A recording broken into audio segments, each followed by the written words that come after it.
BJP high command ಮಾತಿಗೂ K Sudhakar don't care ಅಂತಿದ್ದಾರೆ. S R Vishwanath ವಿಚಾರದಲ್ಲಿ ಬಿಜೆಪಿ ಎಂಪಿ ಸೈಲೆಂಟ್ ಸಮರ ಸಾರ್ತಾ ಇರುವಂತದ್ದು ಈಗ ಮೇಲ್ನೋಟಕ್ಕೆ ಕಂಡು ಬರ್ತಾ ಇದೆ. ಶಾಸಕ ವಿಶ್ವನಾಥ್ ಹುಟ್ಟುಹಬ್ಬಕ್ಕೆ ಶುಭ ಕೋರಿದ ಕೆ ಸುಧಾಕರ್. ಬಿಜೆಪಿ ಹೈಕಮಾಂಡ್ ಮಾತಿಗೂ K Sudhakar don't care. S R Vishwanath ವಿಚಾರದಲ್ಲಿ ಬಿಜೆಪಿ ಎಂಪಿ ಸೈಲೆಂಟ್ ಸಮರ. ಶಾಸಕ ವಿಶ್ವನಾಥ್ ಹುಟ್ಟುಹಬ್ಬಕ್ಕೆ ಶುಭ ಕೋರಿದ ಕೆ ಸುಧಾಕರ್. ವಿಶ್ವನಾಥ್ ಬರ್ತ್ಡೇಗೆ ಖುದ್ದಾಗಿ ಹೋಗಿ ಶುಭ ಕೋರಲು ತಿಳಿಸಿದ್ದ ಉಸ್ತುವಾರಿ. ಆದ್ರೂ ಕೂಡ ವಿಶ್ವನಾಥ್ ಕಾರ್ಯಕ್ರಮಕ್ಕೂ ಬಾರದ ಸಂಸದ ಸುಧಾಕರ್. ರಾಜ್ಯ ಉಸ್ತುವಾರಿಯ ಮಾತಿಗೂ ಕೂಡ ಸಂಸದ ಕೆ ಸುಧಾಕರ್ ಡೋಂಟ್ ಕೇರ್ ಅಂತಿದ್ದಾರ. ಹಾಗಿದ್ರೆ ಪ್ರಧಾನಿ ಮೋದಿಯಿಂದಲೂ ಎಸ್ಆರ್ವಿಗೆ ಬಂದಿತ್ತು ಹುಟ್ಟುಹಬ್ಬದ ಶುಭಾಶಯ. ಎಸ್ಆರ್ವಿ ಅವರ ಜನ್ಮದಿನಕ್ಕೆ ದೆಹಲಿಯಿಂದ ಬಂದಿದ್ರು ಕೇಂದ್ರ ಸಚಿವ ಸುರೇಶ್. ಆದ್ರೆ ಪಕ್ಕದ ಚಿಕ್ಕಬಳ್ಳಾಪುರದಲ್ಲೇ ಇದ್ರೂ ಕೂಡ ಸುಧಾಕರ್ ಬಂದಿರಲಿಲ್ಲ. ಈ ಮೂಲಕ ನಾವು ಒಂದಾಗಲ್ಲ ಎಂಬ ಸಂದೇಶವನ್ನೇನಾದ್ರೂ ಕೊಟ್ರ ಕೆ ಸುಧಾಕರ್ ಅನ್ನುವಂತಹ ಪ್ರಶ್ನೆ ಇದೀಗ ಚಿಕ್ಕಬಳ್ಳಾಪುರ ಯಲಹಂಕದಲ್ಲಿ ಮತ್ತೆ ಶುರುನ ವಿಶ್ವನಾಥ್ ವರ್ಸಸ್ ಸುಧಾಕರ್ ಕದನ ಅನ್ನುವಂತಹ ಪ್ರಶ್ನೆ ಈಗ ಪಡೆದುಕೊಳ್ತಾ ಇರುವಂತದ್ದು. ರಾಜ್ಯ ರಾಜಕಾರಣದಲ್ಲಿ ಬಿಜೆಪಿ ಹೈಕಮಾಂಡ್ ಮಾತಿಗೂ ಕೆ ಸುಧಾಕರ್ ಡೋಂಟ್ ಕೇರ್ ಅಂತಿದ್ದಾರ ಅಂತ. ಎಸ್ಆರ್ ವಿಶ್ವನಾಥ್ ಅವರ ವಿಚಾರದಲ್ಲಿ ಬಿಜೆಪಿ ಎಂಪಿ ಸೈಲೆಂಟ್ ಸಮರವನ್ನ ಸಾರ್ತಾ ಇದ್ದಾರ. ಹಾಗಿದ್ರೆ ಶಾಸಕ ವಿಶ್ವನಾಥ್ ಹುಟ್ಟುಹಬ್ಬಕ್ಕೆ ಶುಭ ಕೋರದ ಕೆ ಸುಧಾಕರ್. ವಿಶ್ವನಾಥ್ ಬರ್ತ್ಡೇಗೆ ಖುದ್ದಾಗಿ ಹೋಗಿ ಶುಭ ಕೋರಲು ತಿಳಿಸಿದ ಒಂದು ಉಸ್ತುವಾರಿ. ಆದ್ರೂ ಕೂಡ ವಿಶ್ವನಾಥ್ ಕಾರ್ಯಕ್ರಮಕ್ಕೂ ಬಾರದ ಸಂಸದ ಸುಧಾಕರ್. ರಾಜ್ಯ ಉಸ್ತುವಾರಿಯ ಮಾತಿಗೂ ಕೂಡ ಸಂಸದ ಕೆ ಸುಧಾಕರ್ ಡೋಂಟ್ ಕೇರ್ ಅಂತಿದ್ದಾರ ಅನ್ನುವಂಥದ್ದು ಈಗ ಪ್ರಧಾನಿ ಮೋದಿಯಿಂದಲೂ ಕೂಡ ವಿಶ್ವನಾಥ್ ಅವರಿಗೆ ಹುಟ್ಟುಹಬ್ಬದ ಶುಭಾಶಯದ ಒಂದು ಬಂದಿತ್ತು. ಜೊತೆಗೆ ಎಸ್ಆರ್ವಿ ಜನ್ಮದಿನಕ್ಕೆ ಈಗ ಸುರೇಶ್ ಗೋಪಿ ಅವರು ಕೂಡ ಬಂದಿದ್ರು ದೆಹಲಿಯಿಂದ. ಆದ್ರೆ ಪಕ್ಕದಲ್ಲೇ ಇದ್ದಂತಹ ಚಿಕ್ಕಬಳ್ಳಾಪುರದಲ್ಲಿ ಇದ್ರು ಕೂಡ ಸುರೇಶ್ ಅವರು ಯಾಕೆ ಬಂದಿಲ್ಲ? ಈ ಮೂಲಕ ನಾವು ಒಂದಾಗಲ್ಲ ಎಂಬ ಸಂದೇಶವನ್ನ ಕೊಟ್ರ ಸುಧಾಕರ್ ಅನ್ನುವಂತಹ ಪ್ರಶ್ನೆ. ಚಿಕ್ಕಬಳ್ಳಾಪುರ ಯಲಹಂಕದಲ್ಲಿ ಮತ್ತೆ ಶುರುನ ವಿಶ್ವನಾಥ್ ವರ್ಸಸ್ ಸುಧಾಕರ್ ಕದನ ಅನ್ನುವಂಥದ್ದು ಈಗ ಪ್ರಶ್ನೆಯಾಗ್ತಾ ಇದೆ. ಬಿಜೆಪಿ ಹೈಕಮಾಂಡ್ ಮಾತಿಗೂ ಕೆ ಸುಧಾಕರ್ ಡೋಂಟ್ ಕೇರ್ ಅಂತಿದ್ದಾರ ಅನ್ನುವಂಥದ್ದು. ಎಸ್ಆರ್ ವಿಶ್ವನಾಥ್ ವಿಚಾರದಲ್ಲಿ ಬಿಜೆಪಿ ಎಂಪಿ ಸೈಲೆಂಟ್ ಸಮರವನ್ನ ಸಾರ್ತಾ ಇದ್ದಾರ ಅಂತ.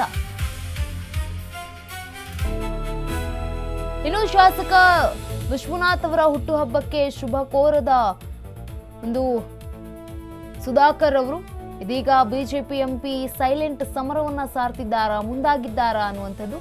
ವಿಶ್ವನಾಥ್ ಅವರ ಕಾರ್ಯಕ್ರಮಕ್ಕೂ ಕೂಡ ಬಂದಿರಲಿಲ್ಲ. ರಾಜ್ಯ ಉಸ್ತುವಾರಿಯ ಮಾತಿಗೂ ಈಗ ಸಂಸದ ಕೆ ಸುಧಾಕರ್ ಅವರು ಡೋಂಟ್ ಕೇರ್ ಅಂತಿದ್ದಾರ. ಪ್ರಧಾನಿ ಮೋದಿ ಅವರು ಕೂಡ ಎಸ್ಆರ್ ವಿಶ್ವನಾಥ್ ಅವರ ಹುಟ್ಟುಹಬ್ಬಕ್ಕೆ ಒಂದು ಶುಭಾಶಯವನ್ನ ಕೋರಿದ್ರು. ಎಸ್ಆರ್ವಿ ಅವರ ಜನ್ಮದಿನಕ್ಕೆ ದೆಹಲಿಯಿಂದ ಬಂದಿದ್ರು ಕೂಡ ಕೇಂದ್ರ ಸಚಿವ ಅವರು ಸುರೇಶ್ ಗೋಪಿ ಅವರು. ಆದ್ರೆ ಪಕ್ಕದಲ್ಲೇ ಇರುವಂತಹ ಚಿಕ್ಕಬಳ್ಳಾಪುರ ಏನ್ ದೂರ ಇಲ್ಲ, ಚಿಕ್ಕಬಳ್ಳಾಪುರದಲ್ಲೇ ಇದ್ರೂ ಕೂಡ ಯಾಕೆ ಬಂದಿಲ್ಲ ಅನ್ನುವಂಥದ್ದು. ಈ ಮೂಲಕ ನಾವು ಒಂದಾಗಲ್ಲ ಅನ್ನುವಂತಹ ಸಂದೇಶವನ್ನೇನಾದ್ರೂ ಕೊಟ್ರ? ದೆಹಲಿಯಿಂದ ಏನು ವರಿಷ್ಠರು ಬಂದಿದ್ರಲ್ಲ ಆಗ ಮಾತ್ರ ಇವರು ಒಂದಾಗಿದ್ದು. ಅದಾದ ನಂತರ ಎಲ್ಲೂ ಕೂಡ ಒಂದಾಗಿದ್ದು ಕಂಡೇ ಬಂದಿಲ್ಲ. ಇನ್ನು ವಿಶ್ವನಾಥ್ ಅವರ ಹುಟ್ಟುಹಬ್ಬ ಇತ್ತು, ಶುಭ ಕೋರಿದ್ರೆ ಒಂದು ಮಾತಾಗ್ತಿತ್ತು. ಆದ್ರೂ ಶುಭನೂ ಕೋರಿಲ್ಲ ಅಥವಾ ಅವರು ಒಂದು ಕಾರ್ಯಕ್ರಮಕ್ಕೂ ಹೋಗಿಲ್ಲ. ಸೈಲೆಂಟ್ ಆಗಿ ಈಗ ಸಮರವನ್ನ ಸಾರೋದಕ್ಕೆ ಶುರುವಾದ್ರ. ಮುಂಚೆ ಆದ್ರೆ ಮಾತನಾಡಿರೋರು ಈಗ ಯಾಕೋ ಸೈಲೆಂಟ್ ಆಗಿ ಈಗ ಮತ್ತೆ ಸಮರಕ್ಕೆ ಮುಂದಾದ್ರ ಅನ್ನುವಂಥದ್ದು ಈಗ ವಿಶ್ವನಾಥ್ ಅವರ ಬರ್ತ್ಡೇಗೆ ಖುದ್ದಾಗಿ ಹೋಗಿ ಶುಭ ಕೋರಲು ತಿಳಿಸಿದ್ದಂತಹ ಉಸ್ತುವಾರಿ. ಆದ್ರೂ ಕೂಡ ವಿಶ್ವನಾಥ್ ಅವರ ಕಾರ್ಯಕ್ರಮಕ್ಕೆ ಬಾರದ ಸಂಸದ ಸುಧಾಕರ್. ರಾಜ್ಯ ಉಸ್ತುವಾರಿಯ ಮಾತಿಗೂ ಸಂಸದ ಕೆ ಸುಧಾಕರ್ ಡೋಂಟ್ ಕೇರ್ ಅಂದಿದ್ದಾರೆ. ಪ್ರಧಾನಿ ಮೋದಿಯಿಂದಲೂ ಈ ಒಂದು ವಿಶ್ವನಾಥ್ ಅವರಿಗೆ ಹುಟ್ಟುಹಬ್ಬದ ಶುಭಾಶಯವನ್ನ ಕೋರಲಾಗಿತ್ತು. ಎಸ್ಆರ್ವಿ ಅವರ ಜನ್ಮದಿನಕ್ಕೆ ದೆಹಲಿಯಿಂದ ಬಂದಿದ್ರು ಕೇಂದ್ರ ಸಚಿವ ಸುರೇಶ್ ಗೋಪಿ ಅವರು. ಏನು ಕಳೆದ ತಿಂಗಳ ಅಷ್ಟೇ ಈ ಒಂದು ನಾಯಕರ ಸಂಧಾನದ ಸಭೆ ಕೂಡ ಆಗಿತ್ತು. ಅದರಲ್ಲೂ ಕೂಡ ಬಿಜೆಪಿಯ ಒಂದು ಕಚೇರಿಯಲ್ಲಿ ಈ ಸಭೆಯನ್ನ ಮಾಡಲಾಗಿತ್ತು. ಇಬ್ಬರು ನಾಯಕರನ್ನ ಪ್ರತ್ಯೇಕವಾಗಿ ಕರೆದು ಬಂದು ಮಾತನಾಡಿ ಅಂತ ಹೇಳಿದ್ರು. ಯಾವುದೇ ರೀತಿಯಾಗಿ ಬಹಿರಂಗವಾಗಿ ಹೇಳಿಕೆಯನ್ನ ನೀಡಬೇಡಿ ಅಂತ ಕೂಡ ಒಂದು ಖಡಕ್ ಎಚ್ಚರಿಕೆಯನ್ನ ಕೊಟ್ಟಿದ್ರು ದೆಹಲಿಯಿಂದ ಬಂದಂತ ವರಿಷ್ಠರು. ಅದಾದ ನಂತರ ಇಬ್ರು ಕೂಡ ಸೈಲೆಂಟ್ ಆಗಿದ್ರು. ಅದಾದ ನಂತರ ಏನಾಯ್ತೋ ಏನೋ ಗೊತ್ತಿಲ್ಲ. ಆದ್ರೆ ಈಗ ಸುಧಾಕರ್ ಅವರು ಸೈಲೆಂಟ್ ಆಗಿ ಸಮರ ಸಾರೋದಕ್ಕೆ ರೆಡಿ ಆದ್ರ ಅನ್ನುವಂಥದ್ದು. ಬಿಜೆಪಿ ಎಂಪಿ ಈಗ ಸೈಲೆಂಟ್ ಸಮರಕ್ಕೆ ಮುಂದಾದ್ರ ಅನ್ನುವಂಥದ್ದು. ಆದ್ರೂ ಕೂಡ ವಿಶ್ವನಾಥ್ ಕಾರ್ಯಕ್ರಮಕ್ಕೆ ಬಂದಿರಲಿಲ್ಲ.